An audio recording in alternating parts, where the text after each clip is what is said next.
আজকে একটা রিপোর্ট দেখলাম, সাবেক অতিরিক্ত আইজিপি শামসুদ্দোহা নিজের রিসোর্ট থেকে গ্রেপ্তার। চিন্তা করেন, বাড়ি না, নিজের রিসোর্ট থেকে এক আইজিপি কেমনে কিভাবে সম্ভব হয়, তার অতিরিক্ত আইজিপি। তাহলে বোঝেন যে পুলিশের ঊর্ধ্বতন কর্মকর্তারা কি পরিমাণ টাকা পয়সার মালিক হয়েছে বিগত আমলে। বেনজিরের দেখছেন না, সারা বাংলাদেশ জুড়ে তার সম্পত্তি। গোপালগঞ্জের বোধহয় অর্ধেক জায়গা তার।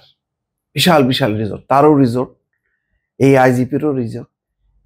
রিসোর্টে ভরে গেছে সারা বাংলাদেশ। গত আমলে যেরকম লুটপাট দুর্নীতি হয়েছে সেই রকম রিসোর্ট হয়েছে। যতটা পারছে এখানে তারা বিনিয়োগ করছে, আর বাকিটা হলো বিদেশে। এর থেকে বোঝা যায় যে লুটপাটের চিত্র কত ভয়ঙ্কর। নতুবা একজন অতিরিক্ত আইজিপি, এগুলো কোনো খবর থাকে? আইজি হলেই বাকি, সে রিটায়ার করবে, সচিব পদমর্যাদা, কত সচিব আছে না? তো তারা সাপোজ সরকার একটা ওই প্লট দেয়, সেখানে একটা ডেভেলপার দিয়ে বাড়ি বানায়, থাকে, এই তো মোটামুটি একটা সচ্ছল। কিন্তু এরা ওরে বাপরে বাপ, নব্য জমিদার, সব শত শত একর এদের জায়গা থাকতে হবে, কারণ প্রচুর টাকা। তো লুটের টাকা, ঘুষের টাকা, কমিশনের টাকা, টাকা আর টাকা। দেখেন, চেক জালিয়াতি মামলায় সাবেক অতিরিক্ত আইজিপি শামসুদ্দোহাকে গ্রেপ্তার করা হয়েছে রোববার। ঢাকার নবাবগঞ্জে অবস্থিত তার নিজের রিসোর্ট ওয়ান্ডারল্যান্ড গ্রিন পার্ক থেকে তাকে গ্রেপ্তার করে পুলিশ। নবাবগঞ্জ থানার ওসি মমিনুল ইসলাম এটা নিশ্চিত করেছে।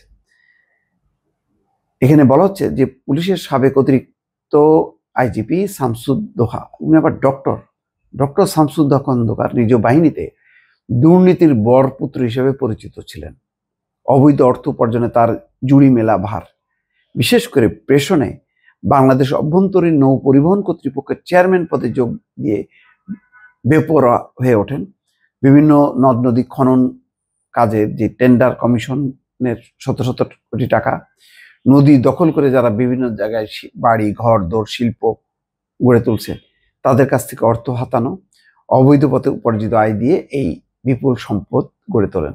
এর মধ্যে 100 বিঘার উপর খামার বাড়ি গড়ে তুলেছেন ঢাকার উপকণ্ঠ নবাবগঞ্জে। এই খামারে বিনিয়োগ করা হয়েছে কয়েকশো কোটি টাকা। আপনি এগুলি কল্পনা করেন, শুধু সরকারি চাকরি করে এইরকম খামার, এইরকম মানে টাকার মালিক হওয়া যায় কোনোদিন? এটা স্বাভাবিক। কিন্তু দেখেন, শামসুদ্দোহা এবং তার স্ত্রী এর মধ্যে ফেসে গেছে আর কি। 66,48,00,000 টাকার মানে সম্পদের তথ্য গোপন করছে। এই ডক্টর শামসুদ্দোহা কিন্তু এত ওনার নাম করা পরিচিত না। আমরা যারা চিনি, মানে ডাকাত হোক, দস্যু হোক, লুটেরা হোক, সেটা ধরেন বেনজির, তারপরে মনিরুল, তারপরে আপনার ওই যে বিপ্লব, তারপরে হারুন, এরা পরিচিত ছিল বেশি। তাহলে এরা অপরিচিত হয়েও এদের এত টাকা যদি মালিক হয়, তাহলে এই যে দস্যুদের নামগুলি বললাম, এরা কত টাকার মালিক একটু হিসাব করেন তো। আমি এই অঙ্কগুলি আর মিলাইতে পারি না। কি হয়েছে 15 বছরে? উন্নয়ন, তার আড়ালে এগুলি কি হয়েছে এগুলি? হ্যাঁ,